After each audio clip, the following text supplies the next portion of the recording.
instruction, golf news, equipment, travel, interviews, course profiles, and more. Your weekly fix of all things golf is about to begin. It's the Flagstick Podcast with your hosts, Jeff Potter and Scott McLeod. Well, welcome to the Flagstick Podcast, golfers. This is episode 2, presented by TaylorMade Golf Canada, introducing Stealth with carbon face for better energy transfer and more ball speed. Welcome to the carbon wood age. To learn more, visit taylormadegolf.ca. Well, I am Jeff Potter, one of your hosts, publisher of Flagstick Golf Magazine and flagstick.com. And with me, sporting the obvious Masters green jacket, is my good friend, co-host Scott McLeod. Scott, I got to say that jacket is it's perfect for this week, but man, that is some flashy green jacket. Yeah, it's probably only 1 week a year that you can actually wear it. It's a legacy from a Vegas writers golf tournament in 2015 that I managed to be victorious, and they award one of these green jackets. So there's not really much you can do with a sequined green jacket. Not so really. I'd break it out for the podcast. It is Masters week. We're all excited, or at least most people, I think, based on what I'm seeing on social media. It's that time of year that we're all getting into the game. In Canada, it's another sign that the golf season is upon us, and I figure green sparkles. Let's go. Well, speaking of the season being upon us, obviously, driving ranges and whatnot opening up and so on. But did you get a chance to? Did you go outside and hit some balls this weekend? No, I didn't go outside yet. I hit some balls inside. I played a little game inside with some industry friends, but not outside yet. But certainly there were a lot of people that were getting outside with a number of driving ranges and things that are getting open. And, we'll talk about that more obviously during the show. But how about yourself? Did you get out to the the par 3 course in the yard? No. Well, my youngest son, Brandon, was out. We have obviously during the pandemic, we put the hitting net up in the yard, and he was out there hitting a few balls, and he's grown a little bit, so his clubs are too short. So he's got another set that's a little longer, and he was hitting some balls. And then I saw him on the side of the yard hitting sand shots out of the snow.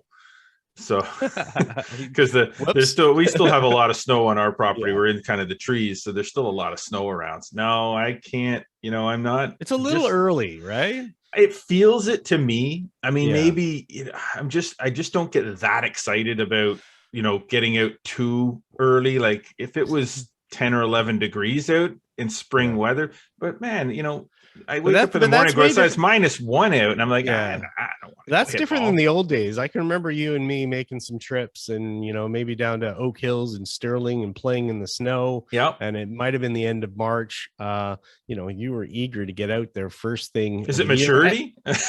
I think so. It's realizing that it's pretty much a dare to play this time of year. I mean, Saturday morning down here in Kingston, Ontario, it was pretty cold in the morning. The wind was blowing pretty good. And it got a little sunnier by the afternoon, but I just wouldn't say it was comfortable, and blessed and fortunate to be able to hit some golf balls all winter long kind of inside. So I get it. If anybody hasn't been able to do that, they've got a lot of pent up interest in the game, want to get out there and do some things. I know I had a few students that were out playing on Saturday. Hopefully they're not judging the results of their work on their golf games based on the weather and playing in that weather. But, just for them to get out and know that the golf season is finally here, I think that's great. 100%. I did dig the golf bag out, and I did empty the pockets and stuff. I wanted to make sure that no mice or anything like that jumped out. There wasn't anything dead or in the golf bag. Golf bag was clean, I gotta say. Right. There were 2 golf balls in there. I do notice that two left. Yeah. 2 left from about the 30 dozen that I started with. It took me to play the 6 rounds of golf I played. But there's no tees in there. So I know I've got to make a trip, to get some tees and reload the golf balls and whatnot. But the clubs are clean, and they didn't really get used that much. So they're not really that dirty. And, but there are a few other things that might need to be taken care of before the season starts. I might need to put some new grips on, and, So we'll see what happens. But listen, Scott, we've got an awesome show lined up this week. We're going to talk some regional golf, which we like to do. We're going to talk Masters, of course. How can we not with that green jacket? We might dive into a little bit of putter talk based on some things we saw on our web poll on flagstick.com this week. We're going to talk a little bit about the pandemic boom if we have time. It's a timely thing. Plus, we got product watch as always. We're going to take a trip to the Lesson Tee with Kevin Hain. And our guest this week is a really special lady. We love her. Ann Baxter, the executive director of the PGA of Canada Ottawa Zone, is someone you had a chance to sit down and talk with. She's also the owner of Archie's Golf in Cornwall. And she sat down with you, and we got that interview for everybody. So you know what? Without further delay, let's get to the front nine, brought to you by Metcalf Golf Course. If you're looking for fun golf at a great rate, save 15% when you prepay. Visit metcalfgolf.com to book. So with that, Scott, let's get down to it. First of all, the weather we've talked about is improving a little bit. We're getting warm. I'm seeing the temperatures the rest of this week are getting up, getting up into 10, 12. What is that meaning so far? We've got the course opening calendar on flagstick.com right now, and I notice it's filling up. Yeah, it's getting hammered right now as far as traffic, and starting to get more dates on there. As I mentioned, we've got a number of golf ranges and facilities that are open. They're always going to get open first. Golf courses just starting: Timber Ridge, Crooked Creek down in Athens. The issue that's happening for a lot of golf courses, though, is what happens every year is they go to give a projected date because they want to answer, the people that are asking, when are you open? When are you open? Chances are some of those are going to get pushed back. I've already seen that with one, say Amherst down here in Kingston Way. They projected one date, had to push it back a week. It really comes down to the overnight temperatures more than anything. If you talk to the superintendents, I mean, they just don't want people playing on frozen ground. They don't want them damaging the grass. So, people just have to understand, once you start to see the overnight temperatures get above zero, that's when you're going to have that chance to get open. Some of the courses that I talked to that, are close said they still have a fair number of wet spots, some areas of concern, and don't be phoning them and asking if our power cart's out. I saw that one comment on a social media post where a course said, hey, we're open on Saturday. And the first message that somebody said there was, hey, your power cart's ready to go. Like, think about that. People, you're better than that. You're better than that. So go take your car and drive around on your front lawn and ask yourself, would a course allow that kind of damage to happen to their property? So just be patient. If it's walking only for now, I mean, face it, Eastern Ontario, any golf in April is bonus golf. Oh yeah. So just be happy with that. But that said, if people want to keep going back to the calendar at flagstick.com, I mean, I know today probably going to get more updates still. And, we put them on there instantly. It's in a Google Calendar. We're able to, as soon as we get the information, we put it up there. So just keep checking back, or I believe you can actually download the calendar, believe it or not. Yeah. And so if people want to do that and stay connected to the calendar that way, they can see the events. And we'll just keep putting up updates up there. Beautiful. So there you go, people. Drive your car on your front lawn, and then you'll know whether or not there's going to be power carts allowed on the golf courses or not. Come on, people. You're better than that. Now, Scott, every week on the every week, I guess we don't do it every week, but at flagstick.com, we do a web poll. And the reason I put this on sort of our list of topics to discuss was something that I noticed that I wasn't expecting. The question was, do you plan on buying a new putter in 2022? Yeah. The results of that poll were that at this point, almost 70% of the respondents said no. Yeah. And it just kind of made me think of it. Okay, I expected that to be the other way around.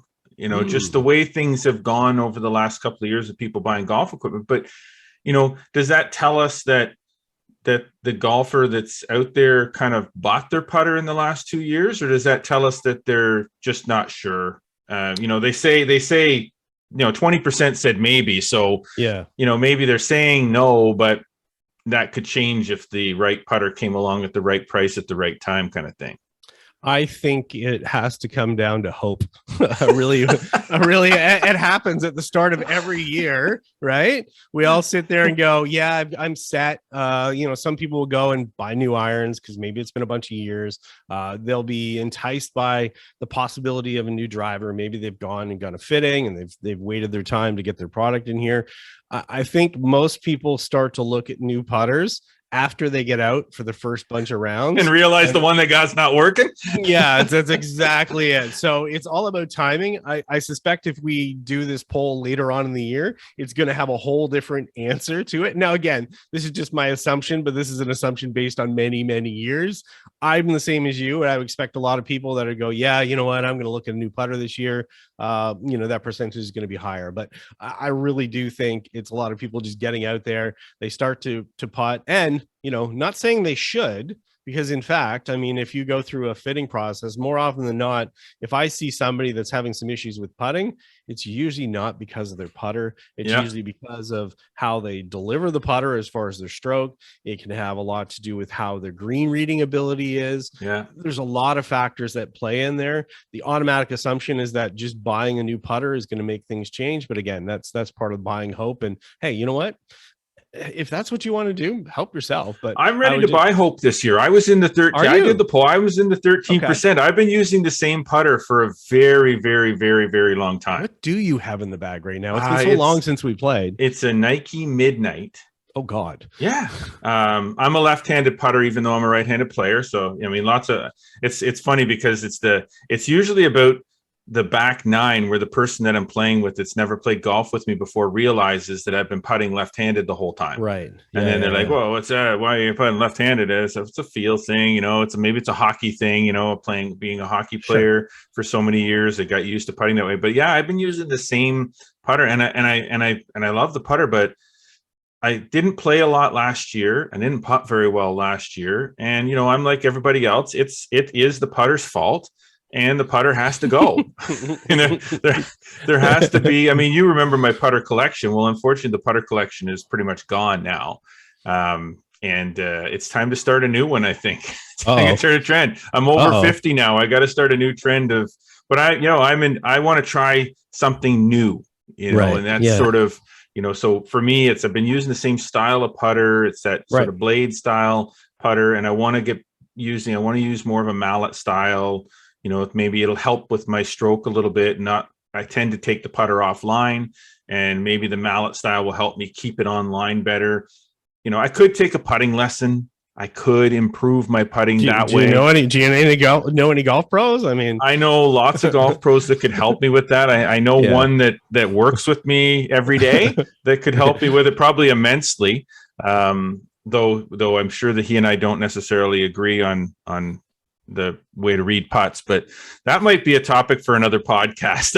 if people are looking to listen in on a podcast where Scott and I can go back and forth on something that he knows lots about and I know nothing about, but you'll argue for it anyways. It'll be an awesome podcast. Facts and technology, facts and knowledge versus personal opinion. It could be an epic show. All right, I guarantee. We'll save that for a whole new show. So maybe we'll do that. Maybe we'll put that question out there later in the year and see if anything's changed. It'd be more of a did you buy a new putter kind of thing and see what happens. Now, regional golf talk. Lots of stuff. Obviously, that's a lot of our bread and butter is as far as content on the website goes is the regional golf talk. And there's a couple of things that came up over the last week that I think we might want to share with people. Maybe something regarding the city championships.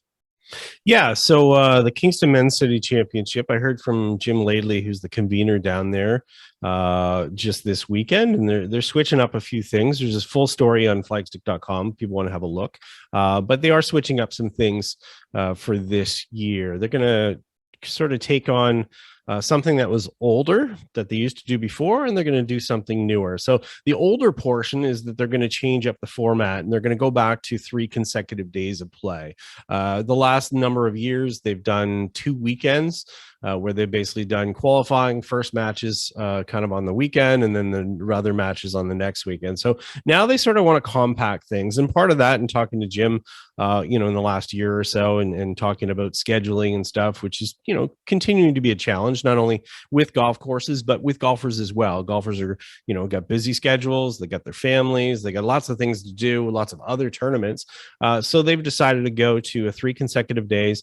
And again, because the schedule is fairly full in August and September, they're going to go for an earlier date. So they're going to go into June this year. So their qualifier is going to be at Camden Braes on June 10th. And then they're going to do first 2 rounds of match play the next day at Rivendell, and then the final 2 rounds of match play will be on Sunday, June 12th at Cataraqui. So nice. Just a little bit more compact, hoping they can get some more players involved. Part of that date as well, they've traditionally been on Labor Day weekend, but part of that is to help with the college kids too. So a lot of the college kids that, are playing out of the city golf courses, they're back to school as of mid-August. So in order for them to be in the field and have some of the better players there, because face it, nobody wants to win a false city championship. People want to have the best players there. You don't want to win a title, then everybody goes, yeah, but so-and-so wasn't there because either they were on vacation or away at school or whatever the case may be. So, it's worth a shot for them. Jim's doing a great job, coordinating that event, and best wishes to them. I think it's great. I'm more in favor of the idea of doing an event like that in consecutive days, where you get the qualifying and then it's right into the match play and it all happens, because there's momentum that builds too. And I know it's challenging for the associations and for the organizers of golf tournaments like this to get courses in consecutive days, for sure, let alone get courses at all. But I think it's better for the event if it is consecutive days, because if someone's playing well that week, and that's what golf really is, it's about a consistency over a period of time. So a tournament like that, you get out there and you score well in the qualifier, and then you get to play the next day, and you kind of got that momentum and that energy going. Whereas if you qualify and then the next weekend you play your first match, and then the next weekend you play, and I've seen that with some match play events where they're played over a long period of time. It's like, well, this guy or this girl were playing really well this week, and then the next week they weren't feeling that great and went out and played, and it's just it takes a little bit away from it, but we do understand the challenges that they face, and we all face, anybody that organizes a golf tournament faces those challenges. Now we know that firsthand. We can skip on and talk about the Flagstick Open for a minute. There's not a lot to talk about with the Flagstick Open. It's like registration. I did get another email this morning. Somebody said, "Hey, when is the tournament this year? Can you send me an application?" And I'm like, I'm sorry, it's kind of sold out. Yeah, it's a small problem to have for an event, but for our event, we're back at Equinel this year for the 10th edition of the Flagstick Open, which is really exciting for us. The partnership that we have with Equinel over the years, over the 10 years that we've had the event there has been amazing. It's nice to have it at the same course every year. I know, again, it's challenging. It was challenging for them to kind of work it in, but they were wide open to us being there, wanted to work hard. We had to reduce the field this year to accommodate for the way that things are running there. We had to go to a split tee or a crossover format this year to accommodate for the way they're running things this year, but that's fine. Sometimes you have to make accommodations in order to do things, and to do things the right way. The Flagstick Open belongs at Equinel. That's it. It's for us, it's like, yes, we could go to another course and have it hosted there, and if we had to, we would. But the Masters is at Augusta National, and that, to me, it's our spring event. It's the Masters for this region. It's one of the only, if not the only, event, open or invitational event in the region that actually provides ranking points for the players. Especially the better players that are playing in the higher divisions, and we continue to attract a really strong mix of players. But at the top end of the event, I think I looked the other day at the field, and our A flight or A division is, I think, going to end at maybe 0, like scratch. And our B division may be like 1 to 4, or 1 to 5. Like yeah, we do have 15 indexes. We do have 12s, sure. 10s, 9s, 8s, but the top end is where it's the heaviest, and there's a lot of plus indexes in this event. Yeah, and it's not just, it's just not juniors and your standard amateurs as well. I mean, we have the 2019 and 2021 Ontario Senior men's champions in there, David Greenaway and Ashley Chinner, who, is first-time player this year. I'm excited to see here. Yeah. Former professional, former Corn Ferry Tour player, won the Rivermead trophy at the Canadian Open one year, won the 1996 PGA of Canada Championship, or the CPGA Championship, when it was part of the Corn Ferry Tour.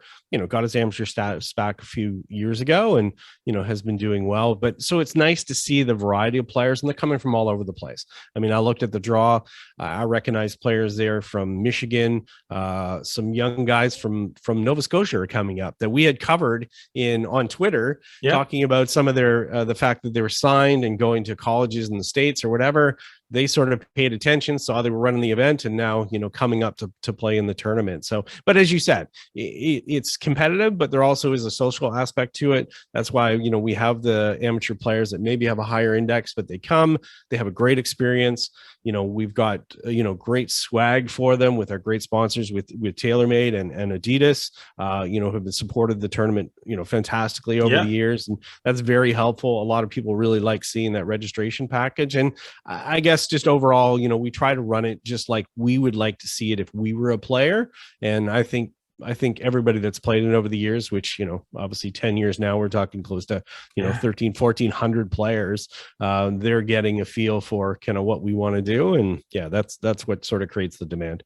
Now, for those that haven't signed up and now are hearing that it's sold out, please don't let that discourage you. Yes, there's a waiting list. Yes, the waiting list grows every day, but you don't have to pay to play in the tournament until you're off the waiting list. So once if you come off the waiting list and I put you into the confirmed list, then you're going to have to, then it charges you for the event. So don't feel like you're putting it out there.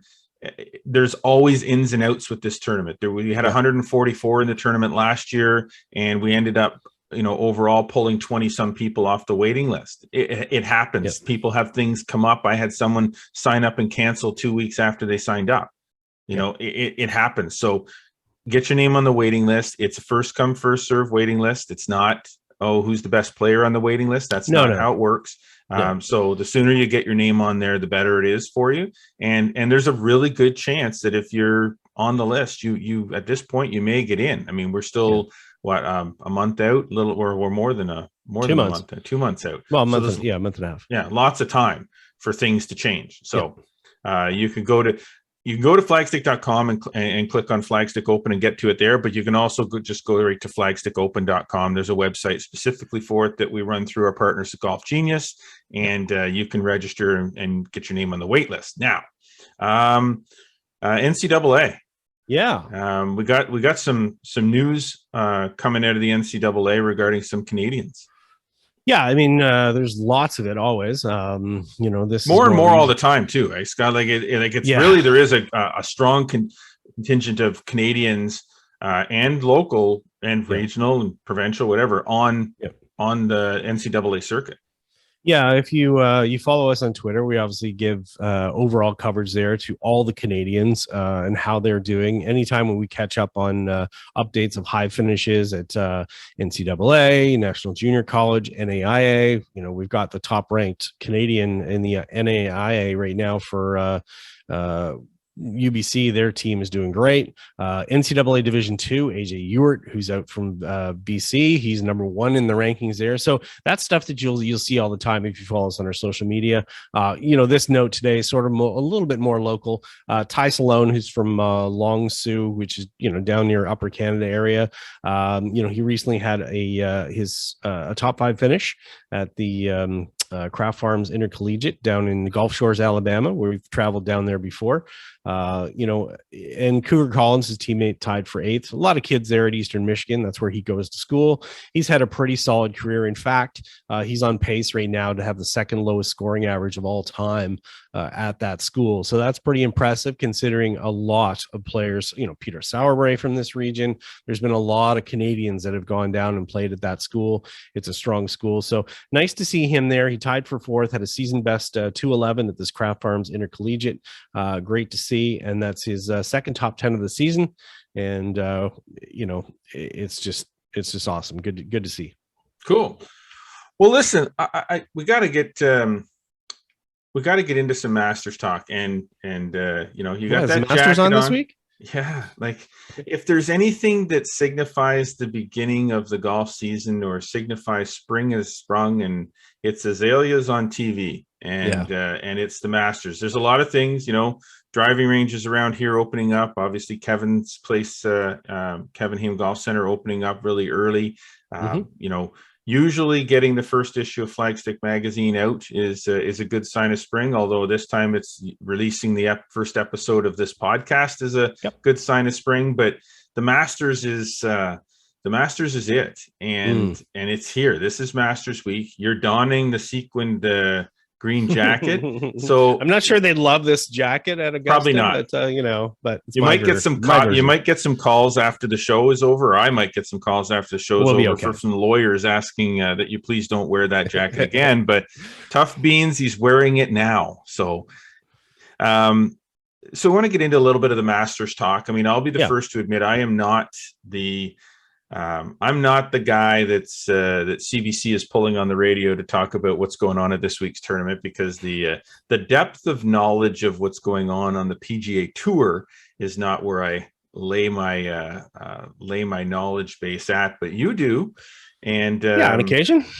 And I thought maybe it'd be a good opportunity for us to talk a little bit about the Masters as it approaches, and just get your thoughts, and I guess I can stick my 2 cents in there where it matters about this week, because there's obviously a lot of storylines happening. Sure. So let's get into some of that. Yeah, and I think the big thing now is that there's a longer run up for the Masters now than ever, with the Augusta National Women's Amateur, which started in 2019. So obviously, that worked into it. We got to see Augusta National on Saturday. If you tuned in to watch it on TV, Drive, Chip, and Putt is on the Sunday morning. So that obviously happened yesterday. So there's that little bit of buzz. And if you think about it from, 10 years ago, 15 years ago, 20 years ago, I mean, there was a lot of pent up interest because there was only a few hours that we're able to watch it on TV. Well, now we have massive coverage 24 hours a day, basically, as far as news stories.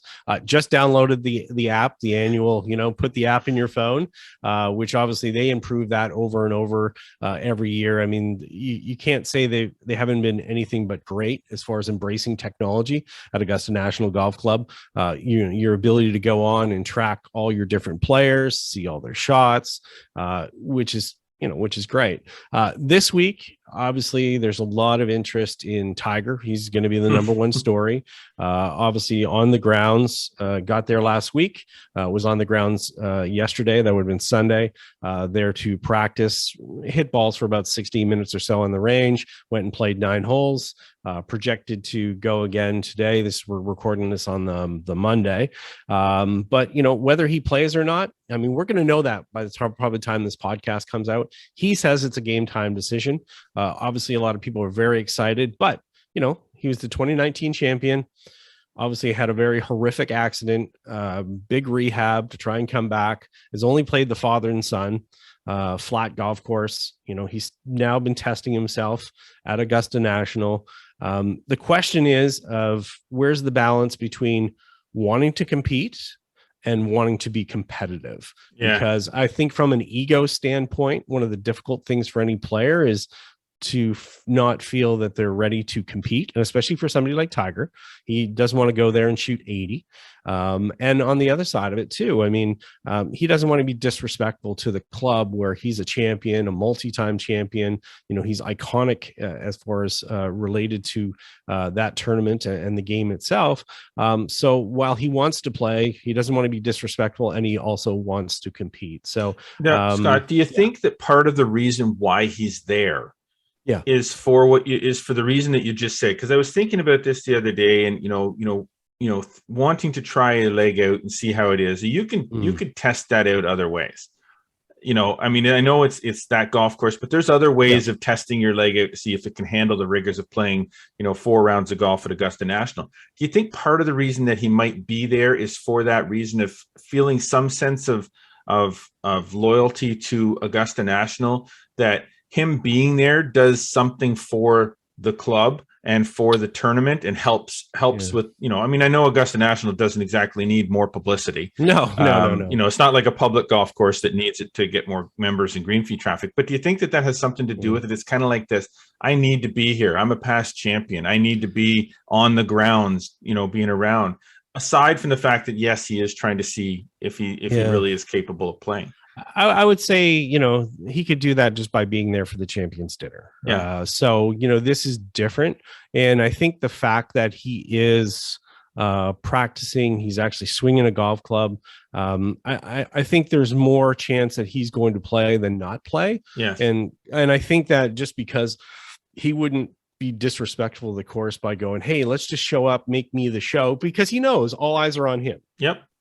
Despite the fact that, there are obviously players that have better odds to win, or, from a gambling perspective, he doesn't want to be just a sideshow distraction. So he has a genuine interest in playing more than anything. Otherwise, I don't think he would be there at all. I think he would have, after he went there last week, played 18, I think he would have called it off right then and just said, I'll attend. I'll be there for Tuesday. I'll be there for the dinner. He might come in, maybe he would have came in for the, the drive, chip and putt or something like that to support the club. Again, he's just jumping on a private plane and flying back to Florida. So it's not long for him to do that. So I think it's a genuine game time decision. It's not a stunt. It's not anything to help the golf course. It's him thinking, yes, I'm really close to playing. Let's just see how beat I am. And then again, by the time this pod comes out, he'll have met the media at 11 o'clock on Tuesday when he's scheduled to meet the media. And, hopefully at that time, and by now we'll know what his decision is. Yeah. And then we'll see how it goes for sure. Now, I mean, one of the things we should make sure that people know, because I was sort of looking at some of the social media banter about, whether he, him saying, game time decision and stuff. And there was a lot of people that were kind of disrespecting him in saying, that's a little bit of a selfish move. You're taking a spot away from another player. But in reality, what people may not understand is that Augusta is one of those tournaments that his spot is his spot. It's his spot. Yeah. He's not taking a spot away from somebody who was invited to play. Tiger is a lifetime member of Augusta National. He's a lifetime exemption to play in the Masters, the same as Gary Player and Jack Nicklaus did for all those years, even if he's not competitive. So there's no spot to take. It's his spot. So anybody on social media that's going on about it's selfish and whatnot, it's not selfish in any way, shape, or form. He owns a spot in the Masters. Yeah. Whether he takes it or he doesn't take it, it's his spot. Nobody got Phil's spot just because Phil decided that he wasn't going to play. No, it's a limited field event. It's an invitational, as you said. So players qualify on a number of different categories, and that's how they make the field up. And, the field starts to shrink when other players fall out of the field. I think we're at 90 or sub 90 right now. It doesn't get bigger. It doesn't last minute. They go, oh, hey, so-and-so's out, another person's in. There's no alternate list for the for the Masters. That's just the way it is. So, you know what? I mean, I Haters guess will hate, eh? Yeah, well, that's it. I mean, and the thing is, social media is a good barometer for some things, but you're also in a situation there too where people are maybe not aware, and I'm not going to fault them for it. They're just don't know how things work, and maybe as a result of it, they will find out how things work. Exactly. Now we got a couple of Canadians in the field. Yeah. Obviously, Corey Connors is now playing in his fifth.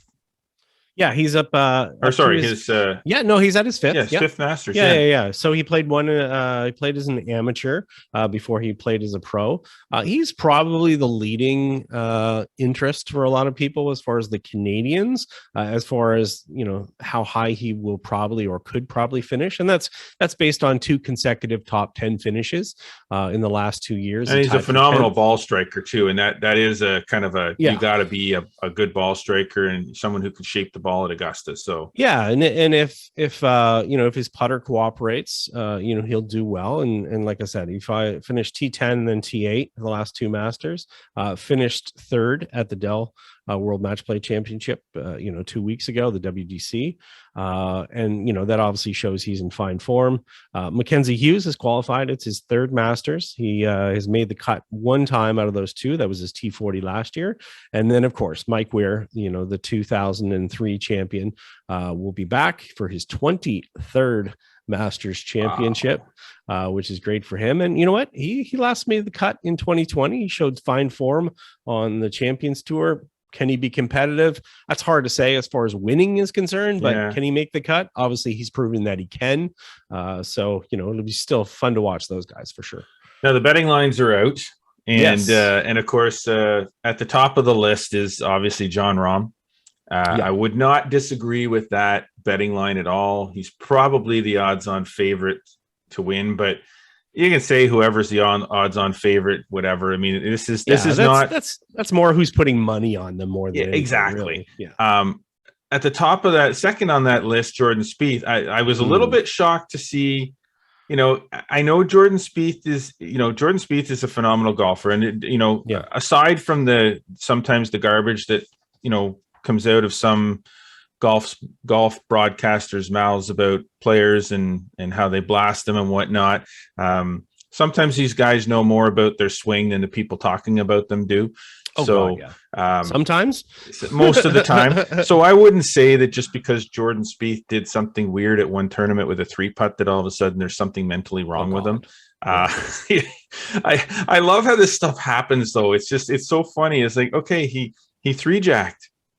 Yeah, he's a human being. Correct. Did he have a mental lapse? Maybe, sure, but who hasn't? Yeah. I mean, how many times have you 3-putt from 4 feet? I mean, sure, it's happened. It's happened to me a number of times. Heck, I've shanked it around an entire green before with a wedge. Yeah, with a partner. Yeah, sorry about that. And with money on the line too. That probably hurt that partnership a little bit more than I don't know that we've ever teamed up in a money match since then, Scott. Gee, I wonder why. There might be a reason why. Let that be a lesson to anybody listening or watching this. If you want me as a partner in a money match, probably not the best idea if you're expecting a good short game. Yeah, you know what? Spieth is obviously got a fine record here, and the betting odds, and we're going to obviously provide some odds based on one book. I mean, every book is slightly different, but it's really based on people putting money down. It's not really based on how good they're playing or what they're doing. I mean, a lot of people can put money on a certain player, but they don't know if they really like the golf course or there's something that bothers them about the golf course. It's just because of their form at the Valspar. Well, is that really relevant? Could be a little bit. It could be in some way, but but not really a lot. And Hideki is still a decent favor, or not. I wouldn't say favor, but he's a decent as far as odds. He's not too far down the list, but he pulled out of last week with a neck injury, obviously trying to rest it maybe for this week. But when I look at the list, I mean, really, we just want a great tournament, really. Yeah. But many, who are your favorites? Who are you looking at? Way down the list. Well, not way down. I'd say no, he's not way down. I guess on this list, about the top third, at a plus 3,500 to win is Will the Thrill. Zalatoris. Will Zalatoris. I don't know what it is about this guy. He always seems to be in contention in a lot of the bigger events. He's this lanky, 6'2", 175-pound. 175. Is that with? Well, that's what the stats four say. Pairs of shoes, and he might be 140, but yeah. he's averages over 300 off the tee. Is in the top. I think he's in the top 10 in greens and regulation percentage at over 70%. It's just something about him that I like when I watch him play. His swing, the way he plays. Now, where I do notice he lacks a little bit and might be a little scary is around the greens. His sand save percentage is kind of low. His putting is not the highest as far as where he lies on the PGA Tour. But I like him. I mean, maybe he's a dark horse. Maybe he's not as much of a dark horse as I think. But I like what his possibilities there. And I think he played. I'm trying to think of his best Masters finish. He's only played in one, and he finished last year, and he finished second. That's right too, and he finished second. So that's not a bad thing. No. So no, for sure. And I mean, obviously he's demonstrated some ability, and we know that golf course from it's not a place where rookies really prevail. It's a place where players have to kind of get to know the golf course, get comfortable with the golf course, get comfortable with the environment. So he's obviously going to be more comfortable this year, and that's going to be certainly helpful. So the fact that he finished second already in that in that debut is certainly it certainly shows some good things. I mean, you can't ignore some other players as well that are playing well. Your Scotty Schefflers, your Morikawa. There's another guy who can be a little shaky with the putter, but tee to green, he's going to be good. Long golf course. It's got some extra additions this year. A few more tees that are bumped back a little bit. I would tell you, for me, in looking at some of the players, I'm going to still stick with the same player I've actually picked the last 2 years at Augusta National. Has done okay. I'm going with Cam Smith. I like the Aussie. I like the way he plays the game. Aussies have had a good record here at Augusta National. He's fun to watch. I don't think too many people cheer against Cam Smith, and he's plus 1,600 right now, according to CBS Sportsline odds. So he's near the top of the board as far as that betting aspect, and deservedly so. Well, let's we got our guys. So and now that we're able to go places and restaurants and whatnot, let's put a lunch on the line. What do you think? I like it. I'm good with that. Yeah, for sure. The bet is in. All right, so enjoy Masters Week, everybody. It's gonna be fun. But moving along, we've got a lot to get through this episode, and I don't want to miss too much. So, the pandemic boom. Mm-hmm. This might be a topic that goes on for a while, but I did want to get into it a little bit, just because we're entering into our third season, and probably the first season coming. I don't want to say maybe not coming out of it completely, but this is kind of the first season where we're going into the season knowing that the golf courses are not going to you don't have to, necessarily give your names ahead of time. You can go into the restaurant. A few less restrictions than the past two seasons. For sure. So I feel like this is sort of we're starting to get into that. If there's going to be any change to the way to the golf industry, in not maybe at the opposite direction, that this might be the year that a little bit of that happens. And I just thought maybe we get into a little bit. Is the pandemic boom? Obviously, the last 2 years, golf took off in a huge way. And this has happened before. There's been booms in golf. When Tiger came on the scene, there was a huge boom in golf because of a player and the interest in the player, and people wanted to, especially the younger. And we should say, I mean, I looked at the National Golf Foundation numbers this week from that were released. This is out of the US, for an example. The sport was actually trending upwards prior to the pandemic. So it's not like it was the only thing that was happening. There were some other things that were happening that were helping the game a little bit. So, but yes, you're right. There's obviously been previous booms, as you mentioned, 1990s, for an example, 1960s, golden era in the 1930s. But yeah, this one has definitely been a little bit a surprise more than anything. And I think because it came almost overnight. You know, it's not yeah, the upward trend would have been there, but the upward trend could have went on for 5 years before we even got close to where we're at now, and we may still not have gotten to where we're at now. Possibly. I've said myself before that I always fear when this kind of thing happens, how the golf operators, the golf courses and whatnot, how they handle it. Because you got to think that there is going to be a correction.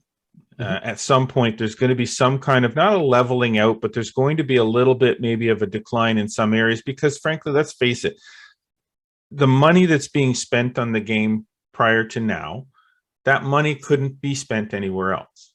Right. So there weren't people taking a lot of vacations. There weren't people, you know, going across border very much, or staying in hotels and eating out and sitting on patios and you know, softball tournaments and whatever the case may be. There was a lot of other things going on prior to the pandemic hitting, where golf was the only thing that you could really do. Now, I hope that there isn't a correction. I hope that things just continue to keep going the way that they're going, and that everybody's busy and everybody's happy. But 2 years ago, at 1 o'clock or 1:30 in the afternoon at most public facilities, there were no golfers. There were very few golfers. It was you know, golf course operators were asking the question, what do I need to do to fill this golf course up in the afternoon? Where are the golfers going to come from? Yeah. Now we're not asking that question. No. Now we're asking, where am I going to put everybody that wants to be here at 1:30 in the afternoon? Because I got my leagues, they're sold out. I've got my members, that's sold out, and I have a waiting list. I mean, when's the last time a golf course had a waiting list for a membership of any significant length?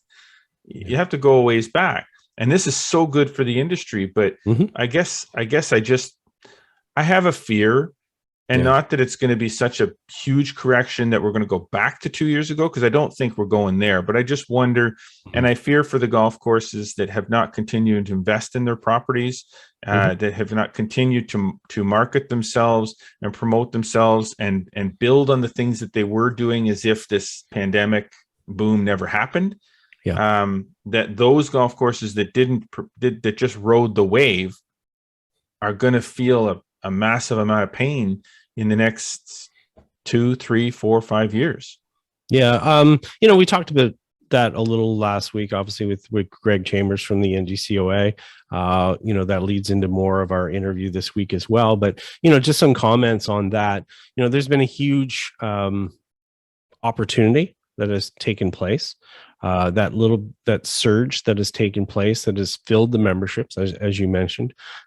If courses, and there are a lot of courses that I've talked to, are looking at, and not just courses, ranges, other facilities as well. I just saw today, 19th tee, you know, here in Ottawa, their driving range, they're putting a tavern on the tee. Yeah, I know. Actually reaching out. They're building a tavern with a patio and stuff that's out on the tee. There's other things that they have the opportunity to make investments right now. And I think the biggest thing right now is retention, not attraction. Attraction has happened in this last 2 years. The difficulty that's going to occur now is the bump that we didn't see in the last 2 years is the rising costs. You know, the prime rates going up, gas prices going up, lumber, home costs, all these things have gone up now because of the pandemic and other situations around the world. And those weren't in place before these people were flocking to the golf courses to spend more time in the golf courses. Yeah. They're going to have an impact on what's happening in the 100%. Game. And that's undeniable. But the idea now is that now that golf courses have filled their tee sheets, now they have to retain them. So this is where that investment really becomes important. That investment, not only, we're not talking just investing money, but time and effort into programming and all these different things to, you know, welcome those people that are here, but also keep them there. Because again, you know, if somebody is a member, their chances are they're a member someplace close to home. So the gas price doesn't affect them as much. The transient golfer who's going around all over the place to play green fees, that's going to affect them a little bit as well. So, you know, that's why it's going to become important for golf courses to go, you know what, we're going to do as much as possible as we can to keep our customer that we've already attracted here. And we're going to invest in that. But that means they have to make sure that they're reaching out to them all the time, that they're making them front of mind from a marketing perspective. They're doing all those things that way. So I think the whole situation is good. I think it's just changed. And then we're going to see another adaptation again this year in responding to all those different factors. And, we've talked about it over the years. There's no such thing as a normal year in the golf industry, right? No, there isn't. The abnormal it changes all the time. Exactly. So the abnormal is the normal. And once you accept that and realize that you just have to adapt all the time, then you're on the right track. Exactly. Now listen, there's one thing that kind of gets my back up a little bit. And you know what? I'm gonna said before, I'm not one to hold back the things that I want to say. I do have a little bit of a filter. There's not a big one, but there is a small filter. And I might not make I might upset some golf course operators by what I'm about to say, but for goodness sakes, don't sacrifice the junior golfers for the purpose of making an extra buck. You don't understand that by eliminating the level of your junior memberships or your level of access to your golf course for the sake of a junior members so that you can make more money on the adult members, you're sacrificing the long-term viability of your golf course. Because I got news for you, people. The 80-year-old guy that's paying $1,800 a year for a membership at your golf course, or even the guy like me that's 51 that's paying $2,000 a year to play your golf course, ain't going to be 51 forever. Yeah. And the 13-year-old and the 10-year-old and the 9-year-old that's paying $200 or $300 a year, that's your 50-year-old golfer. 25 years, 30 years from now. So think about it for a second when you're thinking about the bottom line, because I know it's hard and I understand. I run a business. Don't think that I don't know about bottom line. I know bottom line. And I make decisions every day. I made one this year with the print version of this magazine, made a conscious decision that was not a popular decision, but it was the right decision to do something different. And it cost me money on my bottom line initially, but it was the right thing to do for the long-term viability of my business. And you're going to make less money maybe by not having as many adult full paying members and having more juniors, but those juniors will become your adult members. You have to protect your golf course's interests and the industry. So that's a little bit of a rant, but Scott, do you agree or disagree with that? No, I totally agree. And I think if you look at it from a case of like the music industry, there's a reason why if someone in the music industry, is looking at a new artist, they're more likely to look at the 17-year-old than they are the 27-year-old. And it's not because the 27-year-old is not as good of a singer as the 17-year-old, and maybe the 17 is worse. There's more potential for that person over a long time. And as you mentioned, your 13-year-old that gets connected to a golf course, again, a lot of people, if you study the demographics, they tend not to move away from the area where they grew up. More people tend to stay closer to where they are, which means they have a potential to stay connected to your property for many, many years. And if you do something early on in their career, we'll say career as far as a junior golfer, to kind of change their connection to your facility, you've effectively disturbed that potential for that customer in years in the future. But if that person at 13 or 14 has great memories of being there, they feel like they're at home there, going up that driveway to that golf course is means everything to them. You know what? They're going to stay a lot more loyal, especially when they kind of drift through those years where they're, maybe they're getting married or having kids or so forth, where they would tend to shy away from maybe spending money on golf. But, if they have a connection, chances are they'll still retain their membership and they won't lose that connection. So you always have to be thinking long-term more than short-term. Exactly. All right. And with that, Scott, it's a little long front nine. Yeah, I don't know if we squeezed it in under two, right? Yeah, I think the marshal's coming to get us. Yeah, I was going to say, better look behind us. Somebody's coming for us. But I want to make sure. I just want to thank everybody for bearing with us on our front nine and making up our twosome. But we got to get out. We got to take a quick break. Got to pay some bills. But when we come back, We're going to play the interview that Scott had with Ann Baxter from the PGA of Canada Ottawa Zone. I really think you're going to enjoy the interview that he did with her. It's really insightful. There's a lot of good stuff in there. I know I enjoyed listening to it, so I'm sure you're going to enjoy listening to it too. So don't go away. Stay with us. We're going to be right back. Over the past 40 years, you've inspired us to make a lot of great drivers. All great, but all eventually reach their limit. But while we were making all these drivers for the present, we were also hard at work making the next generation of driver. Because where titanium ends, carbon begins.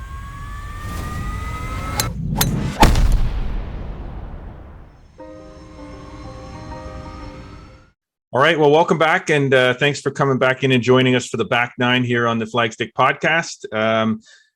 As we alluded to going into the break, Scott had a chance to sit down with Ann Baxter, who is the executive director and owner of executive director of the PGA of Canada Ottawa Zone and the owner of Archie's Golf in Cornwall. If you've never been down there, you should get down into Cornwall and check it. It's an aquatic driving range and par 3 golf course and mini putt, and she's got an awesome pro shop. Don't forget the dairy bar. Don't forget and the dairy bar. Yes, the dairy bar. I have stopped into that dairy bar just as the only thing I've done, just on the way past before. So yeah, just to get the dairy in. Yeah, exactly. So Scott had a chance to sit down with her, and we have that interview for you right now. As I said, I think you'll really enjoy it. So take a listen. All right, we have a special guest today here on the Flagstick podcast. One of our favorite people, somebody we've known for quite some time in the industry, Ann Baxter, who's the owner down at Archie's in Cornwall, and we'll explain what Archie's is in a minute if you're not familiar with it. And she's also the executive director of the PGA of Canada Ottawa Valley Zone. How are you today? I am excellent, thank you. One day away from opening, how can you not be great? Yeah, I mean, it is a busy time of year, and we really appreciate you giving us some time, because we know, you're probably undoing boxes and breaking ice and doing all sorts of things. First things first, why don't we explain a little bit of Archie's? Archie's is kind of a unique facility, but in some ways, although it was built in the past, it's built perfectly for what we see in the golf market in 2022. So why don't you give us the thumbnail sketch of what Archie's is all about? Sure. Built in the past, as you said, originally started in 1955 by Archie McDonald, hence the name, a few miles from its present location now. Archie moved to the current location in the late 50s. I don't know the exact date, and he had it up and running in the very early 60s. One of the things he did early on was he dug 2 huge, about 6 acres in total, man-made ponds. So we can boast that we are the first aqua range in Canada in about 1959, 1960. I mean, that's crazy when you think about it. I mean, if you're building it and doing it at that time, the thought of doing an aqua range had to be just out there. I'm sure a lot of people thought he was probably crazy at that point, really. Yeah, so the way it's set up, we have 100 yards of grass and then 150 yards of water and then grass beyond that. I have to think it was for practicality purposes. We're in a bit of a bowl here, and I'm guessing, I wish I would have asked him more, because Archie was a friend of mine and the one who actually got me to buy this place in 99. Well, I wouldn't say got me, pushed me and said this would be a good idea.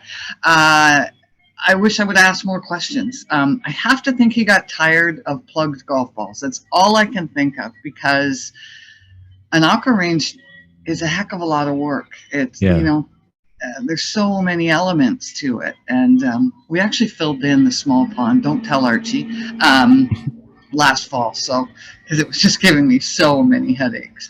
We'll see. Now you say you bought Archie's in 1999, and we'll get to as well the other features that you have at Archie's right now. But you're somebody who's been in the golf industry pretty much your whole life. You grew up in it, right?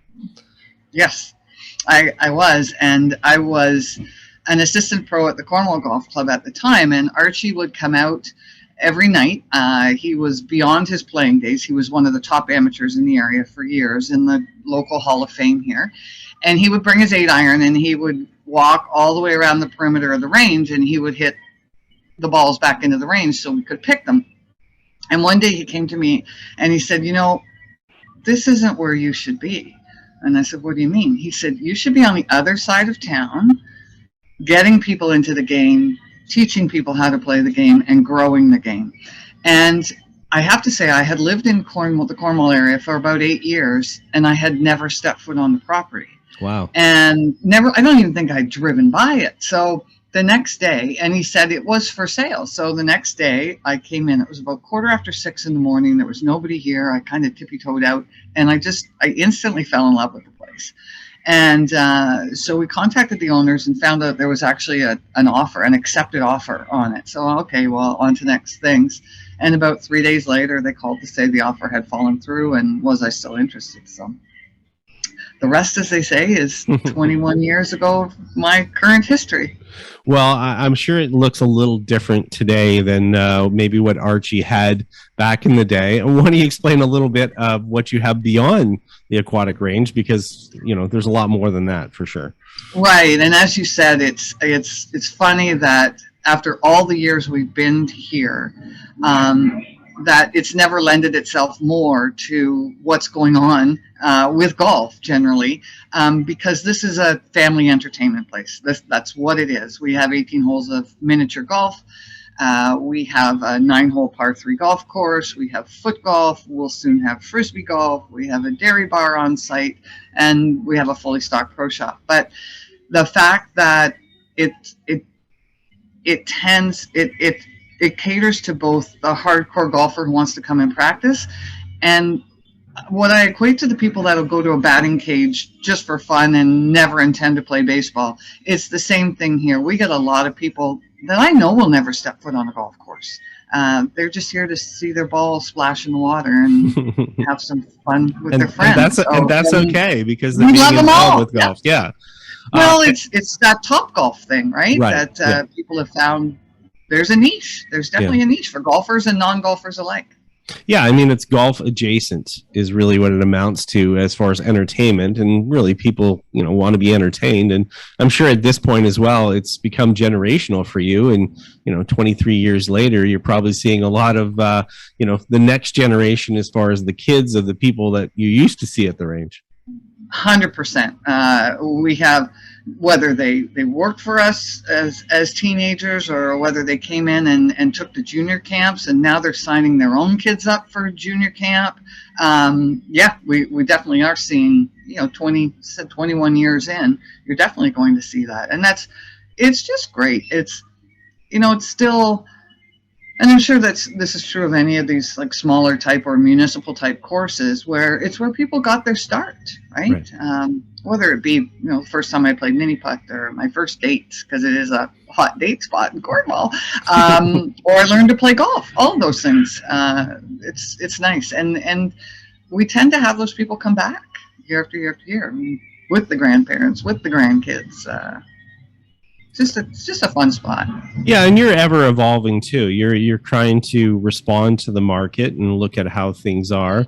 We won't get into it too much, but I know you're getting into some more planning for some other things in the future. But how has that been for you over the years? What's been sort of the impetus for you to kind of keep evolving?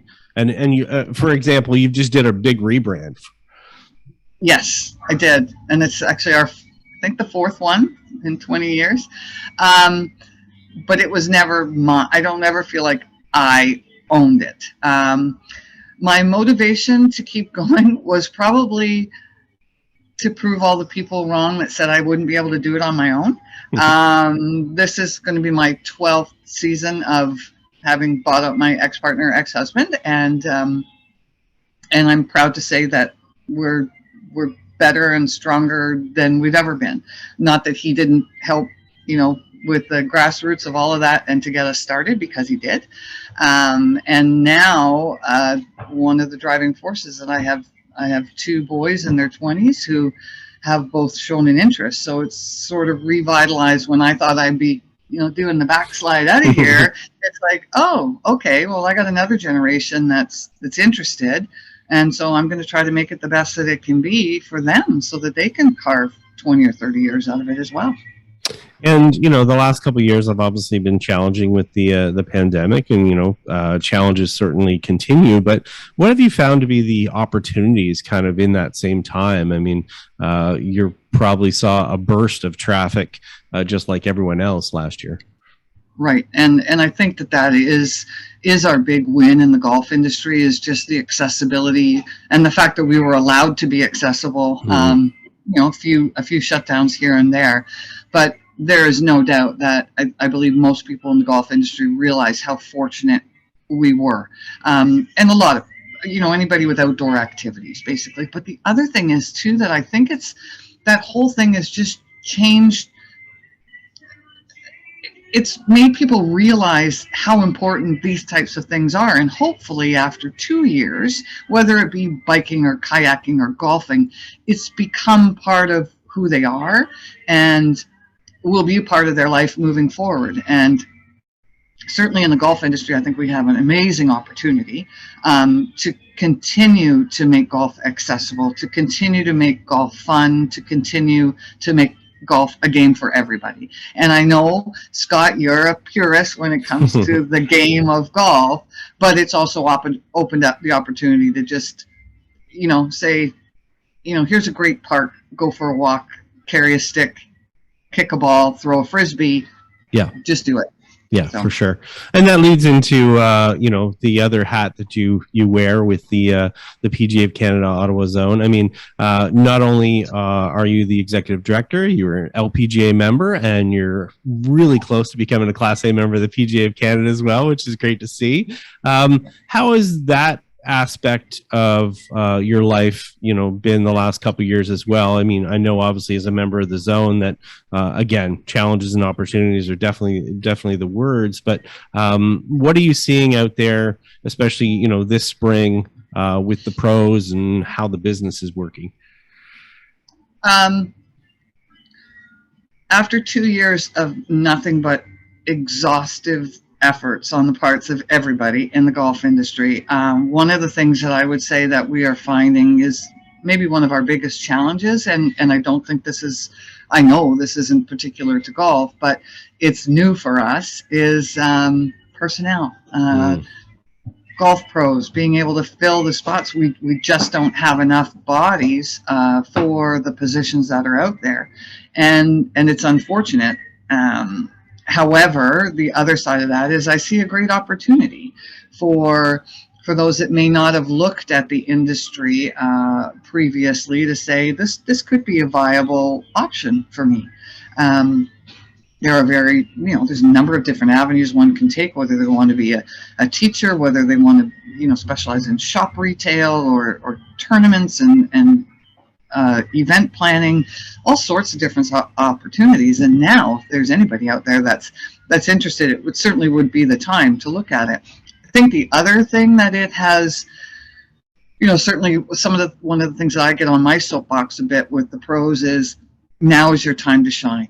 Do not take for granted the opportunity that has been presented to us. We have not seen this since the heyday of Tiger, right, when many places around the world made the mistake of overbuilding golf courses, so that there was so much competition, and then of course we hit a recession that it did some really long-lasting damage to a lot of courses and a lot of people in the business. Now is the opportunity for our pros to shine and to realize what an integral part they play in not only growing the game, but the retention of players. I mean, there's still an innate sexiness to being a golf professional. I don't care what anybody says. The players that are out there, they want to be recognized by the golf pro. They want to be taught by the golf pro. They want to have those conversations. They want to talk about their games.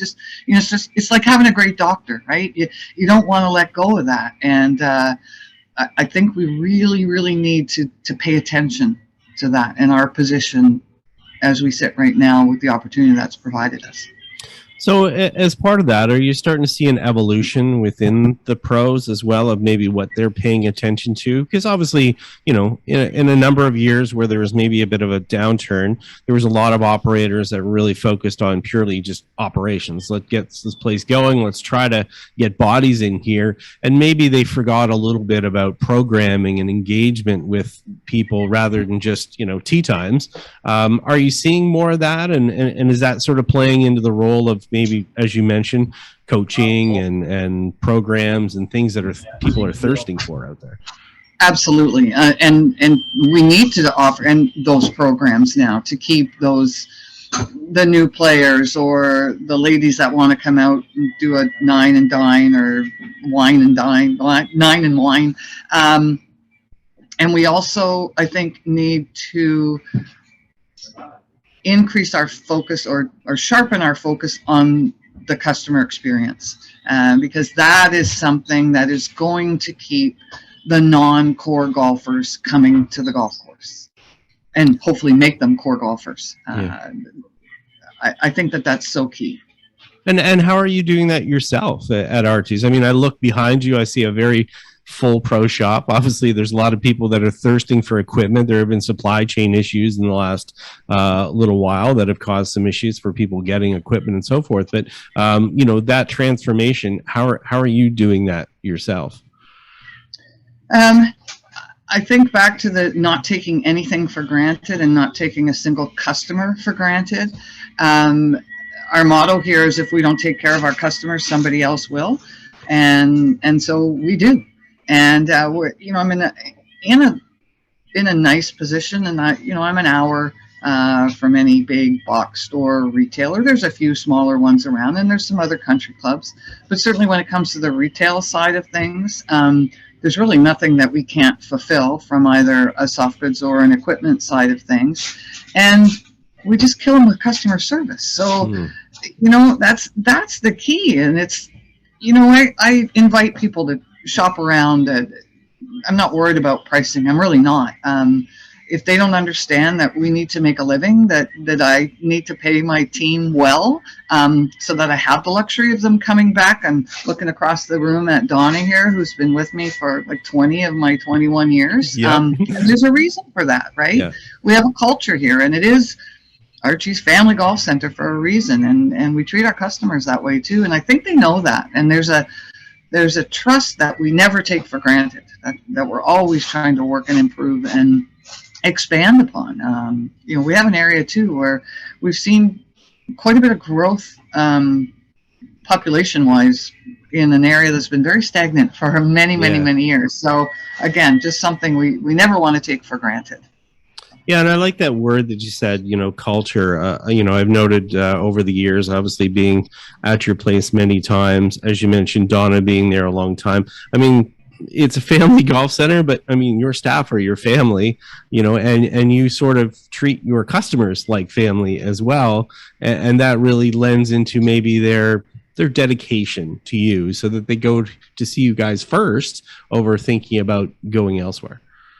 Yeah, and that's all I've ever asked for, right? Is give us an opportunity if you're looking. I do warn them, you know, we know the internet's out there, and it's been a big player. And I guess my cautionary tale is, you know, generally speaking, you get the customer service and the dedication that comes along with pushing a button on a computer.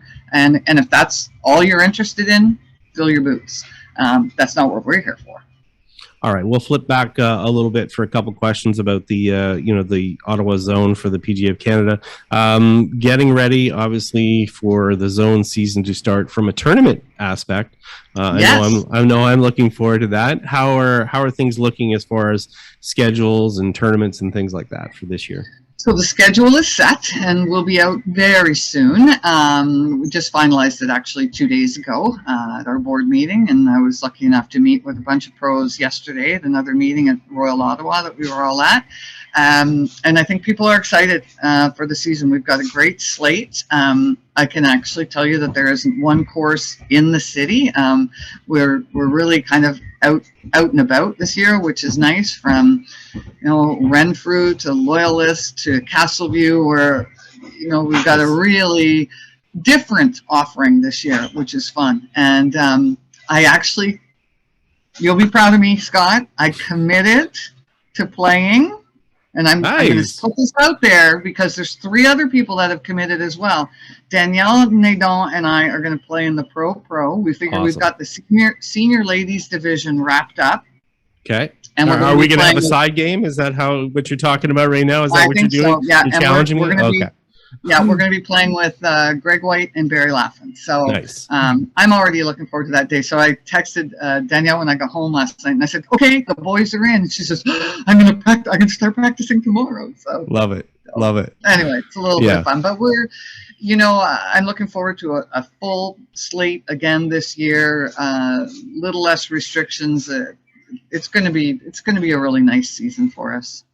Looking forward to it. All right, 2 things. Got to give people your address and how they can find you as far as online or whatever the case. And then maybe a quick mention as well of, if somebody is interested in getting involved with the PGA of Canada, maybe interested in becoming a member, because I know that's a barrier sometimes. I have a lot of people that, will ask me for an example, how do I get to become a pro? Maybe we'll get you to mention sort of, how they get involved as well. So just those 2 things really. So if anybody wants to come see me here at Archie's, we are in Cornwall, 1719 Vincent Massey Drive. We're right on Highway 2. You can't meet us. If you find the Mary Browns, we're right across the street. So, and lots of places to stay right outside of our door. So if you're from out of town, we'd love to have you for a bit. In terms of anybody who might be interested in the PGA, I would suggest anybody go to pgaofcanada.com. First and foremost, one of the application requirements is that you be employed in the golf industry. And as we mentioned earlier, there's no shortage of jobs in the golf industry right now. So that should not be a hurdle from anybody. There is obviously a playing component to it. It's eased somewhat to meet the demand and also to increase our inclusiveness and diversity across the country. And I think that's been a good thing. So the opportunity is definitely there. Awesome. Well, that's great. Well, we appreciate your time. Good luck with the opening. By the time this podcast come out, you will be open. So hopefully you're nice and busy, and hopefully you still get in some practice time there. And I guess we'll see you at the Pro, if not sooner. And I'm looking forward to hearing about how much we're going to be playing for. Super. Thanks so much. I love the new podcast, by the way. Happy to see your shining face on the screen. So keep up the great work. Great. Thanks, Caroline. Thank you. Well, there you go. I know you enjoyed that interview, Scott. Yeah. How nice is it? How awesome is it to sit down? I've had conversations with Carol Ann where when we were doing delivery of the magazine, that was sort of my delivery route spot. And it was always good when she was there, available to chat when I dropped off the magazines, because we'd, go out and we'd walk around and we'd chit chat about just golf in general. And some people are just, despite their position that they hold, and some people are just really, they're just really good people to talk to. It's the conversations that you have are very insightful, very informative, and candid. And she is 100% one of those people that just amazing to sit down and talk to in a great interview. Yeah, she's a golf person through and through. She grew up in the game. It's grown up around, her career around the sport. Obviously being an owner, LPGA, she was a player. It's one thing we didn't really talk about too much in that call. She played what was then the Futures Tour, which became Symetra and Epson Tour. She played some events and stuff down there. Now involved heavily, obviously, with the PGA of Canada. Going to come back and play a little bit this year. And yeah, I enjoy every conversation with her. I stay in touch with her fairly regularly during the year, just to kind of catch up on different subjects, bounce off different ideas, talk about different things, and you know what? She just loves the game, and she loves her customers, and she does as much as she can to take care of them at Archie's. And she does a great job for us in the zone as well as our executive director. And, we're happy to have her there, and it's always nice to catch up. Perfect. Now, kind of keeping on topic with the spring has sprung with this episode of the podcast, and, the Masters talk, and, course openings, and the state of the industry, and so on and so forth. Spring is also a time when, you should, if you're not, but you should be taking a look at putting a new set of grips on your golf clubs, because the other ones, if you played enough golf and the way the industry's gone, people have been playing enough golf, you probably need to change your grips. And in this episode, or in this segment of Product Watch, presented obviously by Greensmere Golf and Country Club, save 40% on all daily green fee rates with Flex Pass for only $425 plus tax. Visit greensmere.com for more information. This segment of Product Watch, we're going to talk about Golf Pride's new grip. I think they got something a little softer out there. Yeah. So if people are not really familiar, I mean, first off, when we're talking about, grips and getting grips on clubs, as you mentioned, really essential this time of year. We'll say supply chain has affected grips just as much as has every other piece of equipment out there. So you may not quite get all the selections that you hope for. So if you do want some grips, get on it right now. And it's definitely is a concern if you want a particular model. But Golf Pride has been based in North Carolina for quite some time, just outside of Pinehurst. But just recently, they built a new innovation center in Pinehurst to basically, do more designs, do different builds, just do different things better with their grip business and really advance it. And certainly, they've been the premium name for golf grips for a long, long time. And they finally came out with their first grip that has come out of that innovation center that was fully designed and developed there. And they're taking a kind of a new direction in grips and doing some things that are a little bit softer, but still having some performance benefits. That's sort of the balance all the time with people in the grips. There used to be always like, oh, we can get a really super soft grip or we can get a really firm grip. The firm grip's really about performance and the soft grip's really about comfort, but there's no kind of in between. Right. They've been trying to work to change that. So their new CPX grip is what they have out. It's called the Comfort Performance Extreme. Definitely a slightly different look than previous grips. And obviously we've got a photo. Ultra soft rubber compound that they use for it. The really neat part is the diamond pattern that's on it from a gripping standpoint. Now, the gripping, that pattern is important. Grooves within a grip are important because they help wick away. Well, not wick away, but they provide a spot for moisture, for oil off your hands and stuff like that to go so that, it's not there on the top part of the grip so that you have as much friction as possible in contact between your hand and the grip and allow you to secure hold on the golf club. So what they've done with this is that they got the diamond pattern, but the diamond pattern is a 45-degree diamond pattern. It was actually inspired by something you're familiar with, BMX grips. Back in the day, the diamond patterns providing it. So it's a little bit more tactile. It's got more contact area, which is really important as far as people gripping the club. And just think of it more like we'll call it like a winter tire versus a slicks. Yeah. It's got more space there. It's got more contact, more surface area. And as a result, they end up with one of those two elements of being soft, but still having a lot of performance benefits as far as friction. So excited to kind of try some of these out. Obviously, you've seen the pictures. I've got a lot of information on them, but haven't got to test them yet. So what are your thoughts when you saw it? Well, it's interesting that you brought up a BMX reference. That's incredible. I was literally just talking to my younger son Brandon yesterday about when I used to ride BMX, because this is going back to when I was 13, 14, 15 years old and I was competing, pretty high level competing. I was ranked number 6 in the province for racing.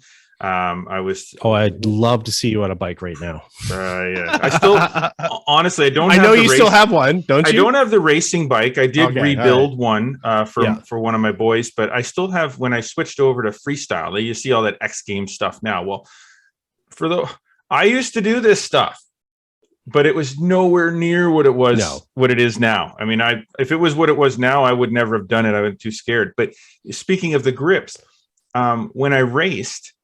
I had a grip that was that had deeper grooves in the grip.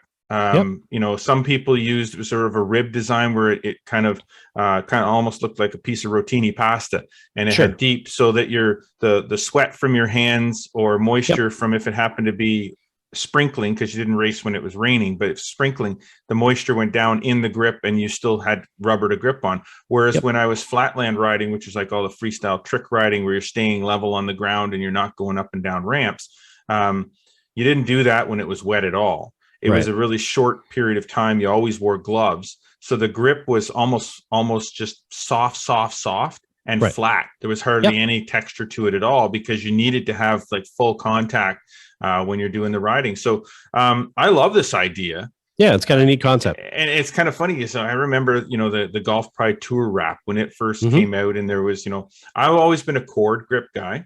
Yep, same here. Probably. Still, I think I still do. I think I still do, and I think I actually still have MCC Pride. +4 is my one that I use now. Oh, really? Okay, because I know I still use corded grips. I think it's like a velvet cord. I think it's even kind of a little more old school. Oh my gosh, the name. You're 51. You don't even remember. Yeah, I know, it's crazy, eh? But yeah, no, I love this idea. So is this a come in a corded model? Not yet. I would think, I don't know if there would be any particular benefits for that. For any listener out there that's interested, if it comes in a corded model, I mean, I'm not for myself or anything. No. But I mean, the whole idea here obviously is to provide that traction in a certain way, and the cord would actually work through the grip to provide a smooth surface with some texture to it. So there's probably not much need for it. And I think people will know from putting cord grips on that they tend to be very expensive. It's an expensive process to do. So I think this is sort of their solution to sort of let's do the same type of performance as a corded grip, but do it in a process that's maybe more comfortable, easier to do, and probably, from a price standpoint, it's probably more beneficial to the consumer as well. So I mean, if it accomplishes it, then it's great. Maybe maybe now is the time with all the other changes. Now talking about changing my putter this year. Goodness, maybe I'll switch off corded grips for a year and try something a little softer. This definitely would be something that might fall into the category of something I would try in a soft compound. I have tried other soft compound grips before, and not with good favor, but nothing that looks like this. So and really the only way to know is to try it. If you're not sure, if you're like me and you're not sure, put it on a driver and try it. And if you like it, then put it on your irons. But I wouldn't maybe necessarily go switching. If you're not used to this kind of compound or this kind of grip, I don't know if I'd suggest going out and regripping all 14 clubs in your bag and then going, no, I don't like it. But try your driver first. Yeah, and they are available now. And if you want to check out more, you can go to golfpride.com/CPX. Just go to the Golf Pride site and you can see more details on them. Awesome. Yeah, there you go. Perfect. Love it. There you go. Product Watch brought to you by our good friends at Greensmere and greensmere.com. All right. We got to head out to the lesson tee. This is a regular segment, and it's more important than ever this time of year to get a little bit more of these golf tips into you before you head out to the golf course, so you can maybe fix a few things before you get there. The lesson tee brought to you obviously by Kevin Haim Golf School. It's always the right time to play better, whether you need private lessons, a better short game, or some putting, or even some custom club fitting, because out at the Kevin Haim Golf Center, they do a ton of club fitting. Visit them at kevinhaim.com, and remember, better golf is a lot more fun.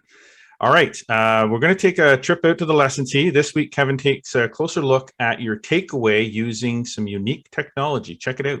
Time for a quick tip, golfers. We're inside my Gears 3D motion capture studio, and I'm all set up here with great parallel lines to talk about winding up. We obviously want to swing the club away with more chest turn and less hip turn. Jake Haim is behind me. Jake, let me know how I do it waist high here, proper takeaway. We swing the arms, turn the chest, keep the lower body quiet. How are those numbers? Looks really good. Chest turn's about 50 degrees. Hip turn is in the high 20s. It shows a proper early wind with the chest, and the hips are reacting to that turn. When you practice, swing the club away with your upper body, your arm swing, your chest turn. Keep your lower body more stable. You'll build a better golf swing. That's quite an interesting tip, using 3D motion capture to show you what the proper takeaway is. Now, this is technology it's not new, right? Like new. It is newer technology, and it's something that hasn't been available to people for a very long time. But, Kevin has the full 3D motion capture studio out there and does a lot of this stuff, and just happened to do a tip where, talking about takeaway and being able to show it using 3D modeling with their system out there is pretty extraordinary. It's not technology in teaching, Scott, this type of thing where you're using 3D modeling, or you're using, TrackMans or flight scopes, like I think Kevin uses flight scope out there, and Yep. he has the top tracer technology with the range. How does this technology really help people and help teachers help their students? Yeah, you know what? Gears, which Kevin uses, a very precise system down to about 2 millimeters, I believe, as far as, looking at degrees and range of motion, contact with the golf ball, how the club moves, so forth. They're measurement systems. They're not the coach, but they give the coach real meaningful information that also the student can see as well. And it's really easy for a student, to fall into a thing where the person says, yeah, that was good. But if somebody can break it down like this on Gears, and you can see exactly what is happening and precisely, then you know if you're actually making the changes or not. And then you can see what happens as far as ball flight and so forth, and how things are affected as far as your movement is concerned. So it's always good to see this type of technology. Gears is only available in a couple of spots here in Canada right now. There are 3D systems that are more available all over the place, but Gears is a higher end premium system, and certainly any type of instruction that's done using it certainly can be very insightful. Cool.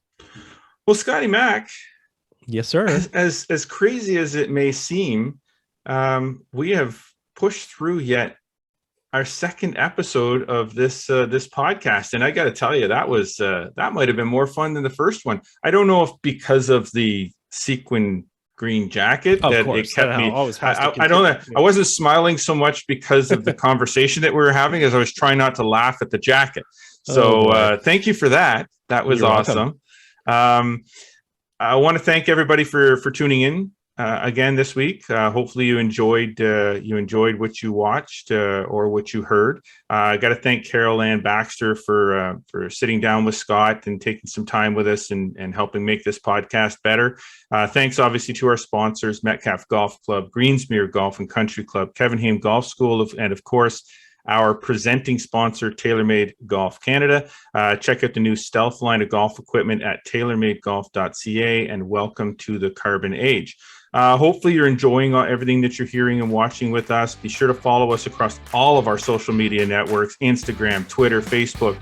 Subscribe to Spotify, Audible. Apple Podcasts is coming soon. I promise we're getting there. Don't forget to subscribe on YouTube to our YouTube channel. Like us, click the little notification bell to make sure you never miss an episode.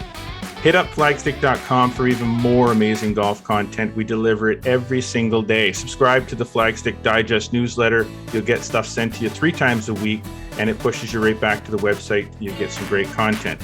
Well, that's it for us this week. I'm Jeff Botter. I'm Scott McLeod. Remember, always go for the stick.